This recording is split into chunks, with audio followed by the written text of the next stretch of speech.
Kami nagbabalik po dito sa Case to Face. Narito Kuya Alan at Ipia, si Teacher Elena.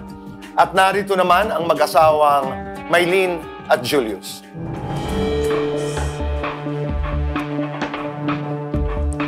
At Ipia, Kuya Alan. Maylene at Julius, sabi nga ni ate, lahat ng parents, lahat ng anak, dapat naman kumpleto yung dokumento para may incentive ang inyong barangay o city. Pagpasok nila, sabi nga ni ate, Al, bayaran na natin, tulungan na natin, makakuha yan ng birth certificate. But sabi ko kay ate, bigyan ko kayo ng tulong na tingin ko at least 1 month makabuelo kayo. Siguro naman kung isang kaban bigas, tsaka konting pang-ulam, konting canned goods. Malaking bagay na po yun. For 1 month. Siguro kung 1 month naman na masustansya kinakain nyo, kahit papano masosort out nyo yung ibang bagay. Yung dun sa suggestion mo, Al, na magbibigay tayo ng 1 month na tulong.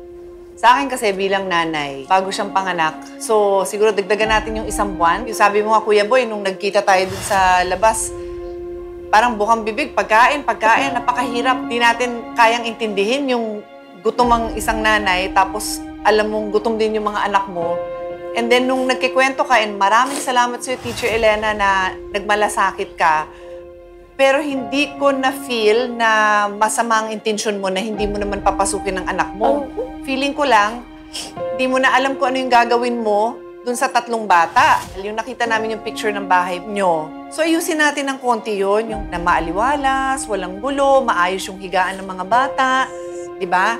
Liban pa dun sa pagkain. Tapos dagdag ko na habang kaya kong magsalita dahil sabi ko, Kuya Boy, baka mag-breakdown ako dahil talagang mahirap maging isang ina at mahirap makitang naghihirap ang pamilya mo. Kayo ba yung nagfa-family planning? Opo. Ano, meron ka bang nagpasaksak ka ba ng ano? Bawal pag wala pang ginagawa. Okay, pero kailangan nyo mag-ingat kasi 3 na yan na hindi nyo mapakain, di ba? Discussion kasi namin ni ate, di ba, na between contraceptives at pagkain. Siyempre, pagkain ang bibilin mo kasi kailangan mo na. Pero kung anak naman ng anak, tapos pati sila magugutom later on, nagko-compound yung problema. At hindi namin sinasabing hanggang 3 lang yung anak nyo. Ang sinasabi namin, kayo mag-determine ng tamang oras at tamang bilang ng anak. So, having said that, ang pinaghuhugutan kasi namin, una, siyempre na-inspire din kami kay Teacher Lena na hindi lang sa anak nyo, pero pati sa ibang mga bata, siya na ang gumagawa ng paraan na tulungan. Pangalawa, so nakita namin yung desire sa'yo na pagandahin ang sitwasyon nyo. Yung 3 immediate na tulong na yan, yung birth certificate, pagkain for at least a month, no? Pangatlo po, yung sa bahay nyo, and then, siyempre po, kailangan sustainable. Yan ang sinasabi ni Ate parate. So, para maging sustainable, mag-usap tayo after the show about a livelihood program. Kasi pagka kumikita, nagiging sustainable yung tinutulong. Baka one day, kayo pa ang tumutulong kay Teacher Elena na pag-aralin yung iba pang mga bata sa inyo. Okay. Meron talaga mga teacher katulad ni Elena na tinuturing ng sarili niyang anak. Pero tinirang ko ng 1% kasi Elena, naintindihan mo rin man minsan, di ba? Yung parents, meron din silang, as you said naman kanina, nasa kanila yan. This is another controversial topic, Babanggitin ko lang para hindi malito yung mga bawsi, sa bawsi. Bawal po ang kahit anong abuse sa mga bata. 2 po ang batas dyan. At least 2. Meron pang ibang mga batas. Pero yung child abuse, di ba? Republic Act 7610. And then yung violence against women and children. And that does not only go to physical abuse, kasi physical, kita mo kaagad yan, may scarring yan, may ebidensya kaagad yan. Pero katulad ng emotional abuse, di ba, yung mumura-murahin mo or yung humiliation, yung papahiyain mo yung bata, no? Sakop po yan ng child abuse or ng vowsy. In fact, yung abuse is not only yung pag may ginawa ka. Minsan, pag meron kang omission or hindi mo ginawa. Neglect, no? Dun sa bata, abuse yon. At katulad ng sinabi ni Teacher Elena naman na obligasyon din ng teacher magsumbong. Pero ang liliwanagin ko lang, dito nga nagiging controversial, may mga bills kasi, Kuya Boy, na bawal ang lahat ng palo. Kasi sa right now, ang bawal po yung physical abuse. Klaro yun. Hindi po bawal paluin ang bata.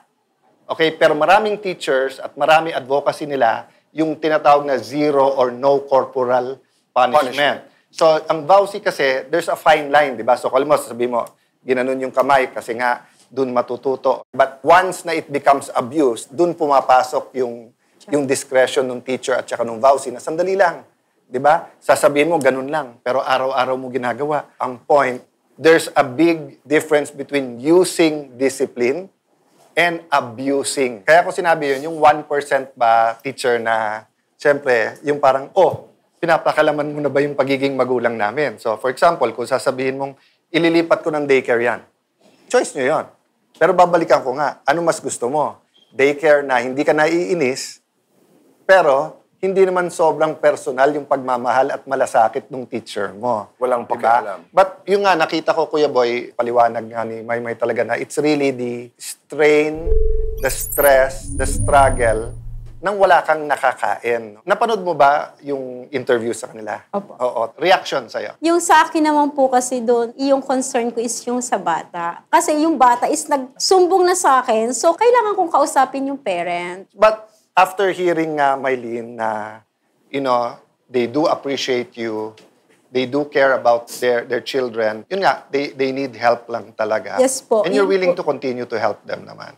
Yes po. Ako din, talagang pasalamat ako sa katulad mo na nagmamalasakit. Sa akin lang naman kasi, balik tayo as a community. Magtulungan tayo, magmahalan tayo. Tama yung sinabi mo, pumunta ka, hindi lang yung humingi ka ng payo, humingi ka ng support. Ayun din naman ang job ng DSWD. Kaibigan natin si Secretary, ito yung mga pamilyang kailangan tulungan. Correct. So having said that, binulong nga ni ate na hindi lang dapat kayo ang tulungan, but also yung mismong daycare. Let me end naman on Marpite by saying, I'm happy na meron teacher katulad ni Elena na, kumbaga, eto lang yung pagtuturo, pero sabi niya, hindi, may malasakit ako, kaya kahit sabihin nilang pakialamera ako, papakialaman ko to. Grabe. Part ng malasakit, yung makialam tayo. Oo. So thank you na pinayagan nyo yung Cayetano in Action with Boy Abunda na makialam ng konti sa inyong buhay at sana makatulong kami. Nag-uusapan din lang ang pakialaman. Yung staff ko na puro babaeng abogado ko, nakialam din. Nag-volunteer na, namili na ng goods para sa kanila. So, ayan na yung aming mga dala-dala. Ayan, mga lawyers ko yan. So, idagdag ko, dodonate din kami sa school mo, sa daycare mo, ng mga educational materials. And magbibigay din kami para sa'yo, coloring book, di ba, worksheet, crayons, para imbis na nahihirapan ka na tatlo-tatlo silang nandun, pwede naman mag-drawing. So, bibigyan ka din namin ng mga ganon para yung mga nakakapahinga din ang utak mo. So, yun. Ako nais ko lamang tapusin ito dahil walang closure yung inyong paghaharap. Julius, tinanggap mo na nagkamali ka kay Teacher Elena at nakasagot ka ng pabalang. Nabigla lang po ako. Siguro naman ay deserve ni Teacher Elena ng isang apology mula sa'yo. Teacher Elena, humingi po ako ng pasensya at tawad sa mga nasabi ko masakit sa inyo time na yun. Nabigla lang din ako ng time na yun kasi galing din ako trabaho. Hindi ko rin naiwasan makapagbitaw ng hindi maganda. Kaya nga, akin lang, sana patawad niyo rin ako sa mga pagkakamaling nasabi ko. Tsaka, marami pong salamat sa tinulong niyo sa mga anak ko. Salamat talaga. Mylene, ikaw, may nais ka bang idagdag para kay Teacher Elena? Ma'am, kakunsan ako minsan. Lumalabas ko yung ugali ko na minsan paano, pakasamahan ko. Papasalamat ako sa inyo kasi ang galing ko ako. Galing ko sinusukuan yung anak ko. Maraming salamat po. Yun lang. Teacher Elena? Sa akin kasi, kaya ko ginagawa yon para sa mga student ko. Kasi ang gusto ko po, yung kung ano yung achievement nangyari sa anak ko ngayon, gusto ko po, mga student ko, ay ganun din po ang makakamit nila. Kasi po, hindi po hadlang yung kahirapan para hindi mapaaral yung mga bata. Yun po yung gusto kong ipaintindi sa kanila. Na habang may tumutulong sa kanila, kailangan ang suporta lang nila sa mga anak nila ibibigay lang. Bakasyon ng mga bata ngayon, di ba? Yes po. Pwede kitang i-hire, tapos ang job mo, mag-extra ka na turo-turo sa 2 anak niya. Pwede, private tutor. Sige po, walang problema. Oh, okay? Oh, ayan ha. So habang nagpa-private private tutor, para ka na rin nade-daycare, napapahinga din yung utak mo sandali, di ba? Usapan niya na. So kayo na lang mag-usap kung pwedeng gamitin yung lugar mo. Tsaka pwede tayong mag-coordinate sa local Saka government ng produkto Antipolo. ako ng mga nag-tutor. Nakailan tutor ako. Salamat po. If there's 2 or 3 more, yung sinabi mong hindi makabayad na gusto mo isabay sa private O yun tutor nga yan, isabay mo na. pagtutulungan na namin. Ate Pia, Kuya Alan, maraming salamat. Sa ating pagbabalik po ay isang kababayan ho natin na graduate, hindi makuha ang diploma, ang transcript of records, umaasa na magkatrabaho ng maayos. Pero dahil nga sa kakulangan ng mga papeles ay ang kanyang pakiramdam ay nababawasan yung kanyang pagkakataong lumaban ng maayos sa workplace. Ang Ika nga. problema daw niya, diplomatic, kuya. Walang diploma, walang atik. Oo, Kaya diplomatic. Dahil walang diploma. Yun po ang ating tatalakayin sa Payong Kapatid sa pagbabalik po na...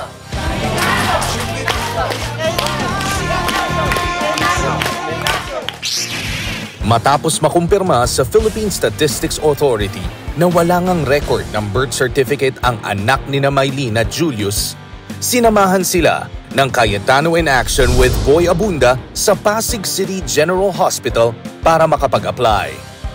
Pagkatapos itong mapirmahan ng doktor ng PCGH, ipapasa ito sa Local Civil Registry ng Pasig bago ito makarating sa PSA para magkaroon na ng birth certificate si Micaela.